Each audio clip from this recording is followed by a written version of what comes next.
Okay, so I just wanted to take a look at the back of the Sidecar. I know when I bought this, I wasn't sure how everything hooks up, so I wanted to go over that with you. So, here's what we got, is there are inputs 1 through 16.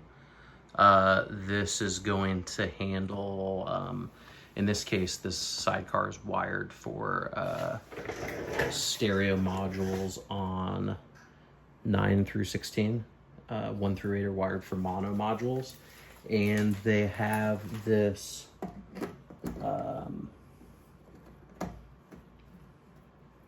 Elko connector that is basically getting into, this is basically how you get in to the right side of the mono modules. So there's like, you know, input 9B, that would be the right side of input 9. There's also this multi-1. This is basically like a parallel of the mix bus and master bus, solo bus, and PFL bus, so that you can just wire this to another XL3. You can also just use the XLR and just have a XLR snake of your choice, whatever you want to do. You don't have to have this. In fact, I sold it to a friend who was in need.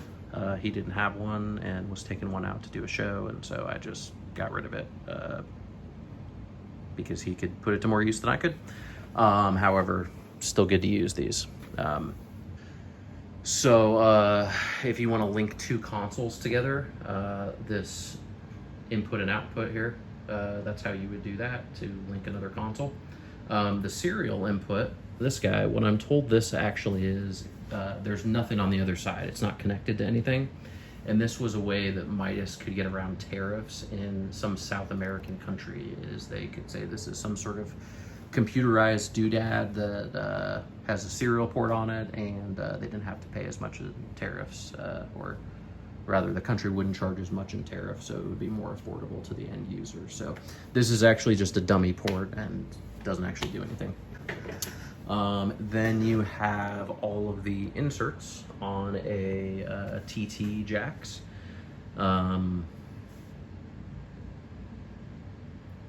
The best way to know if you have a stereo console or not, which channels are wired for stereo, would be to look at the insert sends and returns. And so you can see on this one we have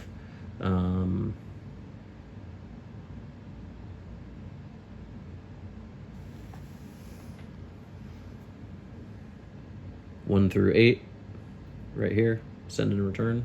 Then we have the left side, so we have 9 through 16. And then if you're using stereo modules in 9 through 16, then you'd have the right side, or the B input slot. And of course we have power over socket packs. Yeah.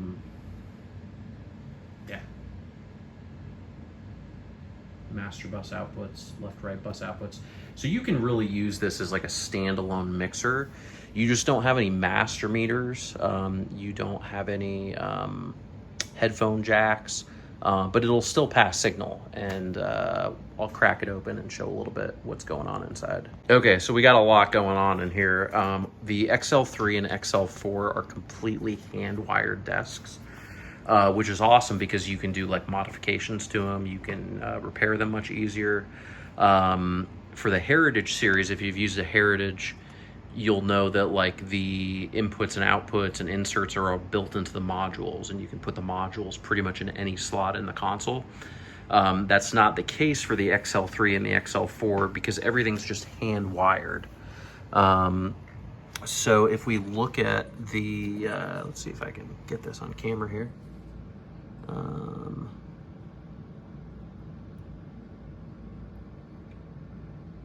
So let's look at the side with the mono modules. On these boards, you'll see there is a little dusty. There is an A and a B input, right? So in this case, nothing's actually wired to the B input. It's only wired to the A input. But basically this you know, like input number 4 on here for the A input is directly wired to, you know, XLR jack number 4 on the back of the console. On the stereo side, you'll see that there is inputs A and B are both wired up. So in this case, one of them would go to the XLR port, the other one would go to that Elco connector that's right under there.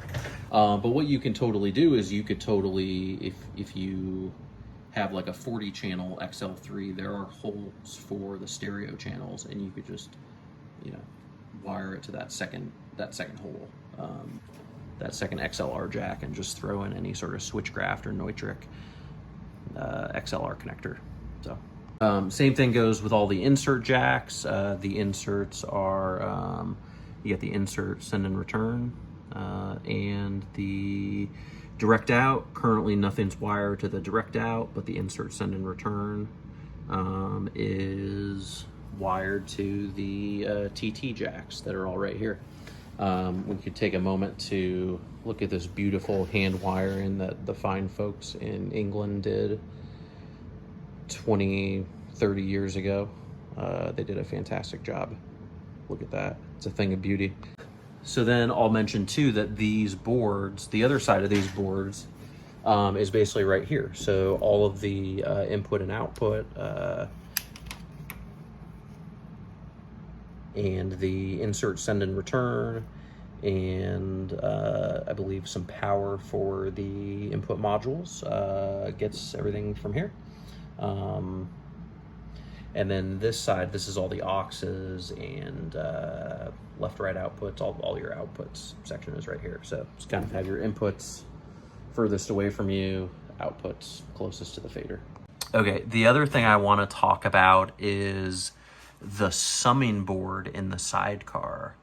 So what this does is this takes, basically there's cable coming from, you can see the output traces on this PCB here. All of this cable comes to the summing board, and there is a summing circuit in there, and there are 21 of them, I think. So 16 auxes, stereo left, right, solo left, right, and that's post fade, and then a PFL bus. So all of the summing actually happens in the desk, so you can use it as a nice, you know, 24 input summing desk if you want as well. And it has all the summing circuitry in here for that.